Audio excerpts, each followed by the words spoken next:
Assalamualaikum warahmatullahi wabarakatuh. Yang saya hormati tamu terhormat kita pada pagi hari ini, Ibu Dr. Endah Rona Wulan, spesialis kejiwaan yang datang dari Jakarta menghadiri pertemuan dokter spesialis kejiwaan internasional di Marrakesh dan kemudian berkenan meluangkan waktu mengadakan seminar Zoom di KBRI ini. Atas waktu yang Ibu luangkan, KBRI Rabat mengucapkan terima kasih. Saudara home staff dan lokal staff, ibu-ibu DWP yang saya hormati, hari ini kita akan membicarakan tentang emosi. Emosi yang melekat dalam diri kita, emosi yang dibawa sejak lahir. Ada satu quote di bawah ini yang disampaikan oleh Ibu Endah, kendalikan emosimu atau emosimu akan mengendalikan. Judul seminar kita pada hari ini adalah Manage Your Emotion to Improve Mental Health. Ternyata pengelolaan emosi ini berdampak terhadap kesehatan mental. Bahkan tidak hanya kesehatan mental, tapi kesehatan fisik.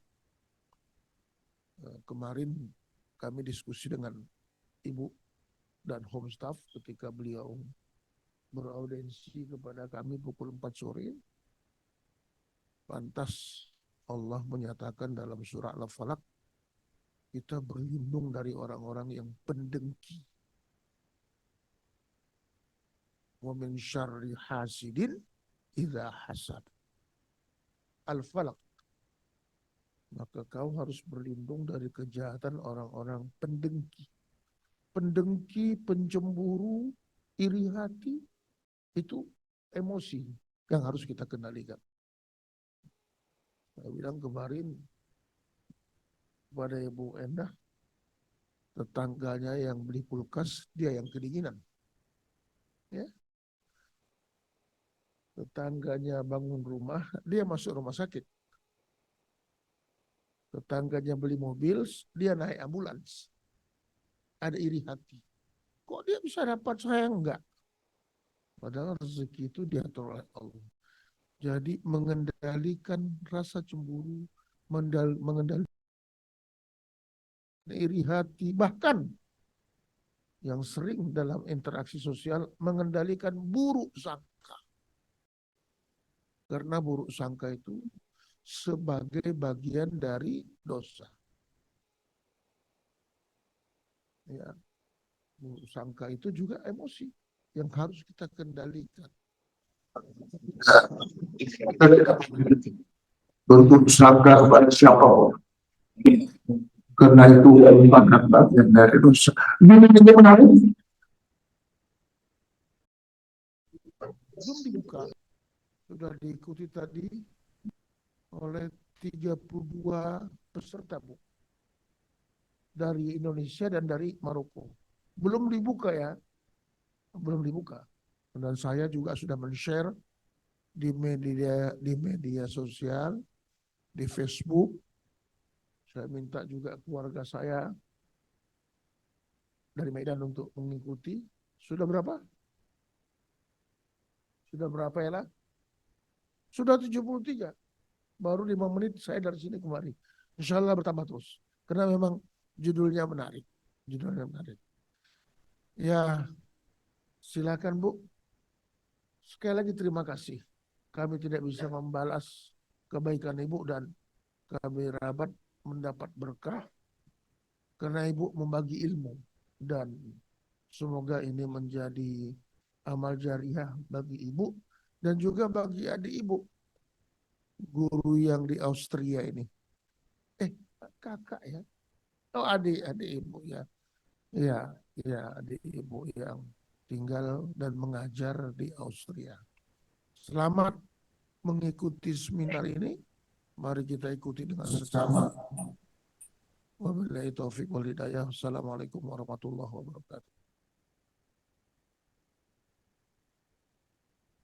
Terima kasih kepada Bapak Duta Besar Dr. Andes Hasrul Azwar MM. Bapak, Ibu, dan rekan-rekan yang kami hormati, sebelum masuk ke acara selanjutnya, mari kita saksikan video singkat mengenai awareness tentang mental illness.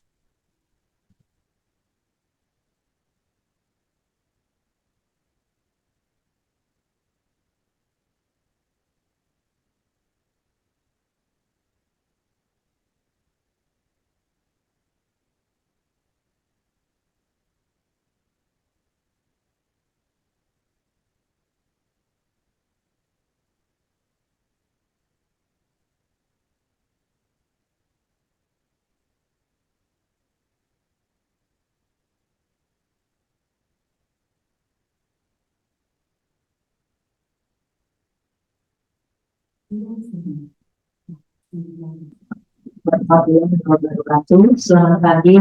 Terima kasih atas sambutannya Bapak Dr. Andes Haji Hasrul MM dan para staf di KBRI dan para ibu-ibu dan wanita KBRI rabat di Maroko ya, mungkin baru kali ini saya dapat sambutan yang sangat hangat di KBRI sangat di Maroko ini. Ya, dan tukar pikiran dengan Bapak begitu cerdas sekali Bapak. Saya bilang Pak bisa jadi psikiater juga. Karena waktu kita diskusi Bapak tahu lebih banyak tentang mental illness. Langsung saja kita dari menyambut Hari Kesehatan Mental Sedunia. Jadi salah satu yang saya bawakan tentang emosi. Manage your emotion to improve mental health. Benar yang Bapak katakan, emosi mempengaruhi kesehatan mental dan fisik. Ya, seperti tadi quotes-nya itu, kendalikan emosimu atau emosi mengendalikan. Slide. Ya, apakah yang Anda ungkapkan ketika Anda emosi? Bagaimana Anda mengelola emosi Anda? Apa kata-kata yang Anda pikirkan? Anda tahu nggak emosi itu dari mana? Bagaimana prosesnya? Nah, mari kita sama-sama mengikuti.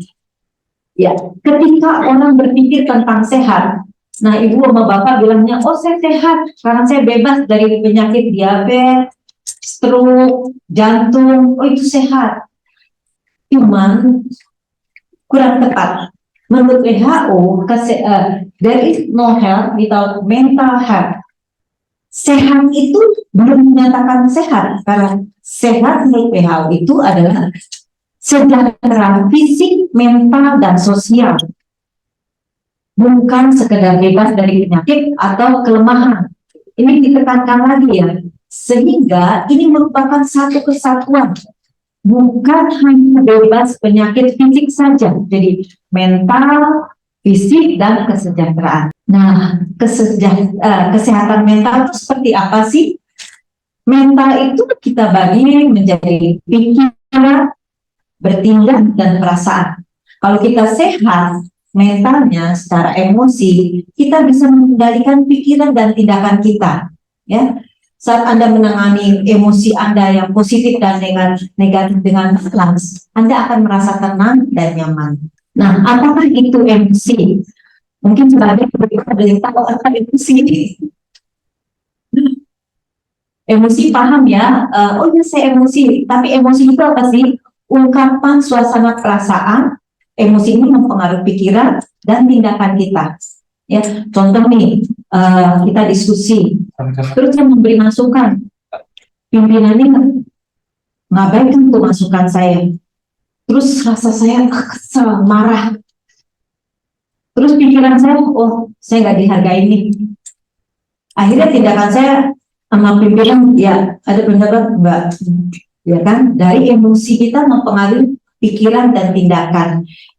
Emosi itu ada 5 komponen dasar, ya, kesedihan, kebahagiaan, kemarahan, kecemasan, dan rasa jijik atau enggan atau menolak. Ya, ini bagian 5 dasar emosi. Nah, emosi itu memainkan peranan di hidup kita. Jadi emosi sangat penting ya. Dari sini kepentingan emosi harus kita kelola dengan baik. Jadi emosi membuat hidup kita lebih bahagia atau menjadi sedih. Nah, ada nih intuitif kuno, orang kuno dulu bilang ya, tapi mengungkapkannya karena kurang paham, jadi secara ekstrim. Dia tuh sakit parah tuh karena patah hati. Oh, dia udah nggak bekerja, males-malesan, nggak semangat karena dia lagi sedih. Nah, dari perasaan tadi, emosi mempengaruhi kinerja, sosial, dan sebagainya. Ya. Dan itu mengandasi pengetahuan intuitif kuno tersebut menunjukkan bahwa emosi yang sehat diungkapkan dan dialami dengan baik dapat meningkatkan kesehatan mental dan fisik kita. Nah, ada beberapa orang tadi yang ditolak pendapatnya, yang didiemin, dicuekin. Ada yang tenang-tenang aja, ada yang parah juga. Sampai berpikir berhari-hari, nggak makan, nggak tidur, nggak semangat. Kenapa sih? Ini ada penyebabnya. Ada faktor internal, riwayat keluarga. Keluarga itu genetik, memang keluarganya betean, atau mudah marah, atau cemasan. Atau faktor biologis, memang ada kondisi yang tidak baik dalam keseimbangan zat kimia otak, atau para ibu-ibu yang perubahan hormonal sedang hamil atau postpartum atau regulasi bulanan ya. Jadi ini mempengaruhi hormon. Ada juga karena faktor kesehatan, penyakit berat, kanker, diabetes. Diabetes itu saudara kembar depresi. Kalau kadar gula tinggi memudahkan orang itu menjadi depresi. Jadi ini sangat berpengaruh. Atau penggunaan zat orang bilang narkoba, stimulan, ekstasi, jadi mudah marah, emosi, atau depresan yang membuat dia slow, cuek, nggak ada gairah, atau halusinogen, dia berfantasi, berhalusinasi. Penggunaan zat-zat juga bisa mengakibatkan faktor internal. Salah satu yang tersering yaitu faktor genetik, jadi karakternya pemarah atau pesimis, pencemas. Ini mempengaruhi kondisi fisik dan mental. Nah, faktor eksternal, faktor sekolah. Nah, para mahasiswa di PPI yang mencari ilmu di negara orang sudah kesulitan bahasa, culture, tekanan tugas-tugas yang cukup banyak, mengakibatkan stres juga. Pekerjaan, mungkin bapak-bapak di KBRI di sini menampung semua masalah-masalah yang berat dari para WNI, sehingga mengakibatkan apa? Bapak juga menyerap energi negatif dari para WNI yang bermasalah. Pekerjaan, family, ada masalah di family, patah hati itu bukan putus pacar saja yang kecewa, kasus hukum dan finansial. Menurut Dr. Barbara dari Universitas North Carolina mengatakan emosi itu ada dua bagian, ada yang positif dan negatif. Semua emosi itu bisa baik, mau positif mau negatif baik. Kalau bisa adaptif. Dan respon emosi ini berpengaruh dua komponen fisik dan mental. Gimana yang baik dan adaptif nanti kita bahas lagi. Nah, emosi positif itu contohnya bersyukur, gembira, senang, kepercayaan diri yang cukup baik, rasa cinta. Emosi positif itu sangat baik untuk tubuh kita, ya. Dia menurunkan tekanan darah karena kita lihat, menerima, bersyukur, santai. Tekanan darah bagus, fungsi jantung juga bagus. Nah, dikatakan ada beberapa penelitian dikaitkan dengan umur yang lebih panjang. Dan emosi positif ini juga bertindak sebagai penyangga stres. Ketika orang stres, drop, karena positif emotion yang sudah diterapkan, dia menjadi lebih baik. Dan fungsi otak yang kita teliti di psikiatri atau di kedokteran jiwa ini sekarang lebih ke regulasi zat kimia otak. Karena kita berpikir positif, zat kimia otak juga lebih stabil. Right? Bagaimana yang negatif? Ini menurut Dr. Cynthia di Universitas di Bonn University, yang paling sering adalah paling umum emosi negatif itu frustasi. jadi dia irritable, gugup, gelisah, kesel, marah, ya. Terus juga tidak suka, menolak, kecewa, tidak bahagia. Ini yang sering terjadi pada emosi negatif. Nah, dampak emosi negatif ini gimana? Dia bisa normal, bagus untuk kita. Ada yang tidak bagus. Gimana yang bagus? Misalkan berdasarkan pengalaman masa lalu, orang tuanya mengatakan, hati-hati loh, kamu kalau ular itu bisa mati, berbisa, bahkan bisa diamputasi kalau kegigit ular. Ya, jadi itu pengalaman masa lalu dimasukkan memorinya, sehingga ada trigger, terus dia berpikir tentang masa lalu, bereaksi, responnya dia jadi cemas. Slide contohnya. Nah, ini cukup baik kalau buat dia berjaga-jaga. Wah, kalau ada ular, dia langsung hati-hati atau menjauh. Kalau coba bayangkan kalau nggak ada emosi negatif, ada ular santai aja, dia pegang. Wah, itu membahayakan. Kan jenis ular berbeda, macam-macam. Slide ini contohnya, impuls sensorik masuk ke otak kita, yang pusatnya korteks langsung ke perasaan kita, cemas atau takut ke amigdala, di responnya kita jadi cemas. Suatu peristiwa kita melihat demi suatu wah, langsung interpretasinya belum interpretasinya cemas, interpretasi perkiraannya cemas, takut. Kalau berhari-hari cemasnya boleh, itu masih wajar, emosi negatif. Tapi kalau berlebihan sampai teriak-teriak, itu sudah tidak wajar, mempengaruhi fisik dan mental. Slide. Jadi fungsi otak kita ini ada tombol aktif. Kalau emosinya negatif, justru mengaktifkan jantungnya otak. Wah, ini bahaya. Meningkatkan GABA itu dia jadi cemas, atau dia ketakutan, drop, stres, itu jantung imunnya turun. Tapi kalau kita emosinya positif, dia tidak diaktifkan di fungsi otak. Slide.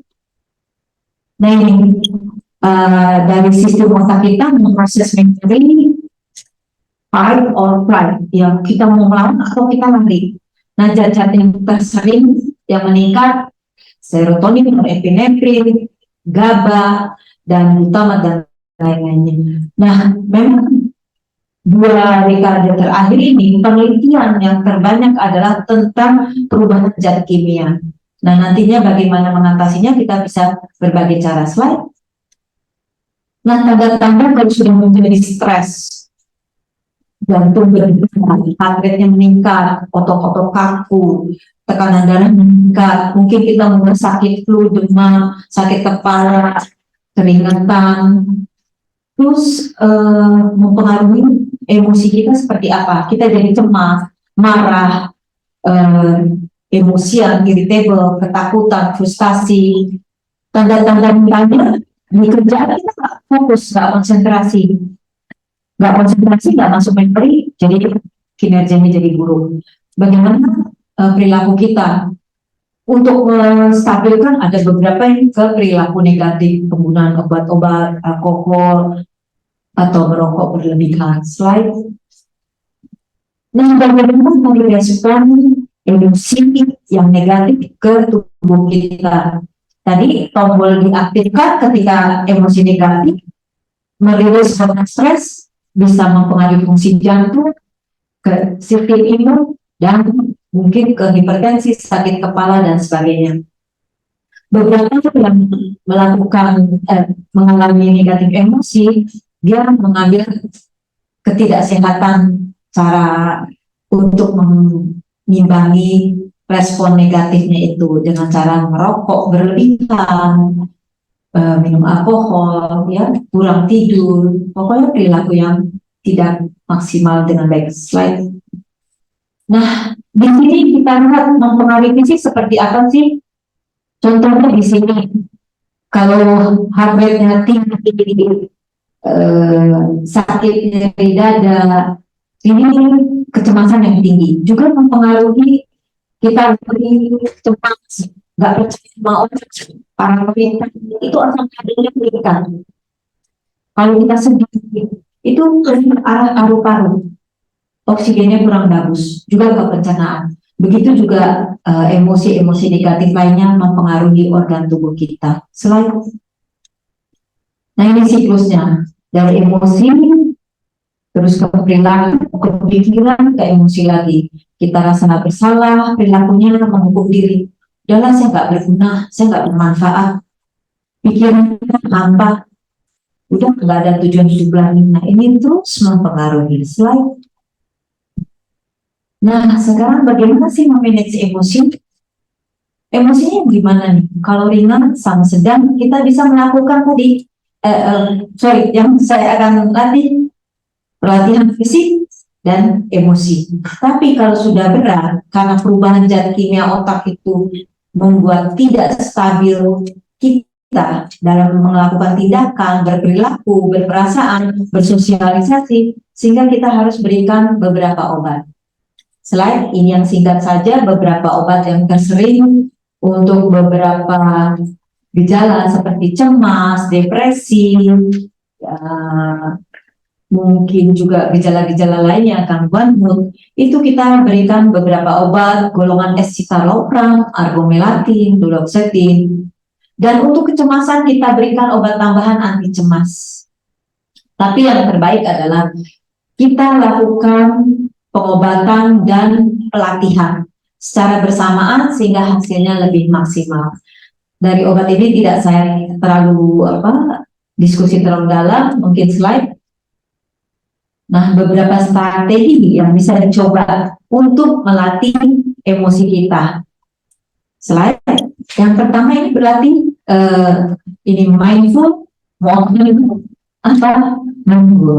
Jadi pelatihan yang tersering ini kita lakukan seperti meditasi, tapi ini berfokus pada here and now, di sini dan sekarang, tidak menganalisa. Jadi ada respon apa, kita tidak menganalisa, ya.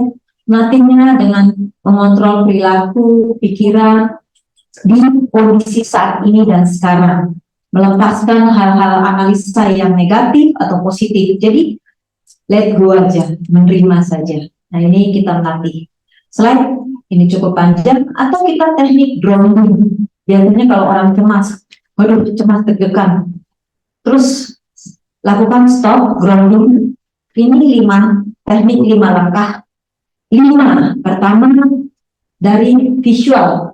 Sebutkan 5 benda yang ada di sekitar Anda. Jadi waktu cemas, pelan-pelan sambil atur nafas, tarik nafas, buang nafas, 5 benda. Bendanya jangan yang sama.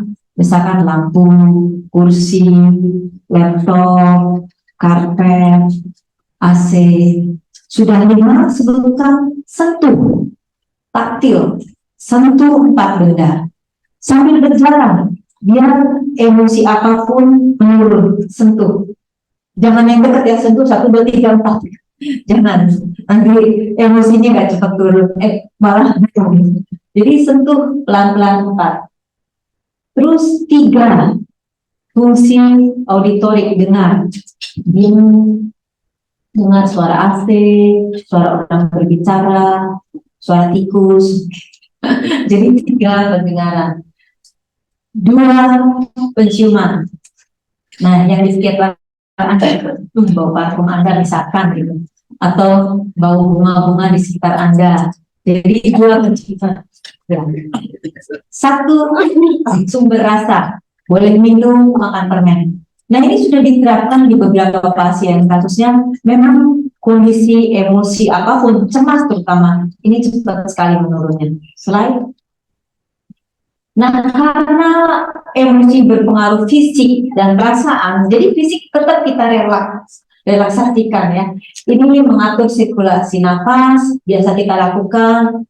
Tarik nafas 4 hitungan, 1, 2, 3, 4, tahan 1, 2, 3, 4, hembuskan 1, 2, 3, 4. Jadi ini melatih supaya detak jantung lebih stabil, ya, napas tidak terengah-engah.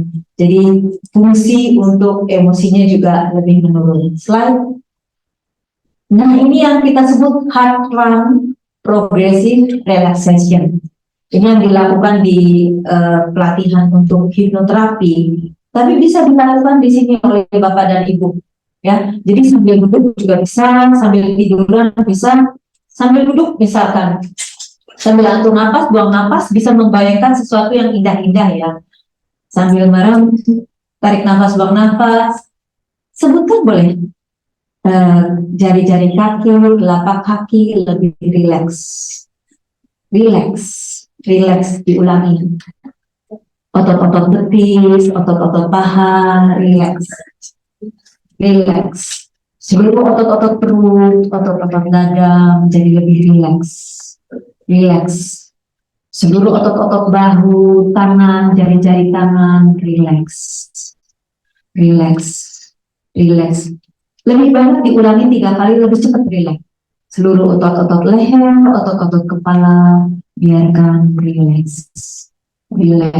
Ya. Seluruh otot-otot wajah, rileks. Dan biarkan seluruh otot-otot bola mata Anda pun rileks. Nah, ini membuat kita lebih rileks secara motorik, otot-otot lebih lemas, rileks, pernafasan pun menjadi lebih teratur. Atau ini yang belum saya berikan, atau kita lagi emosi ya, emosi sudah nggak tahan, nggak inget tuh teknik yang dokternya terlalu panjang kali lebar, ya udah deh. Yang kita sebut dulu satu saja, tapi ini cukup bermanfaat. Oke, seperti ini. Jempolnya dimasukkan ke dalam, tekan kuat sambil atur nafas, tarik nafas, hitung sampai 5 hitungan pelan-pelan. 1, 2, 3, 4, 5. Pelan-pelan lepaskan. Masih emosi lagi, tekan lagi, sampai kencang lagi. Nah itu emosinya akan pindah rasa sakitnya ke sini. Karena di otak kita tidak memberikan respon yang bersamaan dalam waktu yang sama. Respon emosi, jadi pindah ke respon sakit. Selain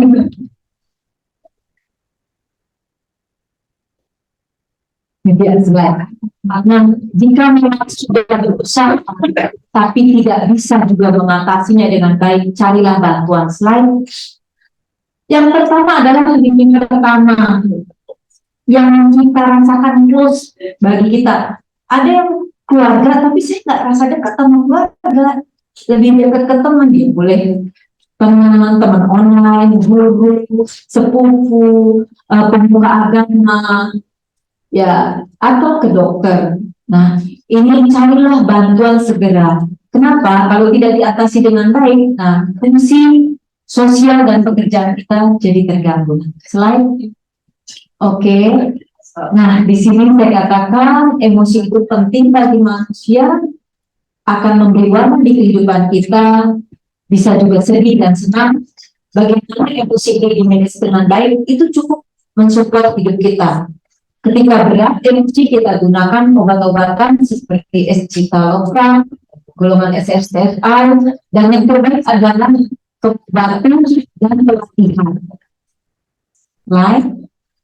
Oke, praktis bukan membuat kita merupakan progres, tapi bukan menjadi suatu kesempurnaan. Ya, terus untuk berlatih, membangun kekuatan dan bisa beradaptasi. Namun ingat, adaptasi itu membutuhkan waktu, sehingga jangan pesimis ketika Anda berlatih tidak segera menjadi lebih cepat untuk mengatasinya. Jadi Anda pasti bisa, harus itu punya prinsip. Selain, ya, semoga bermanfaat. Terima kasih atas perhatian dan kesempatan.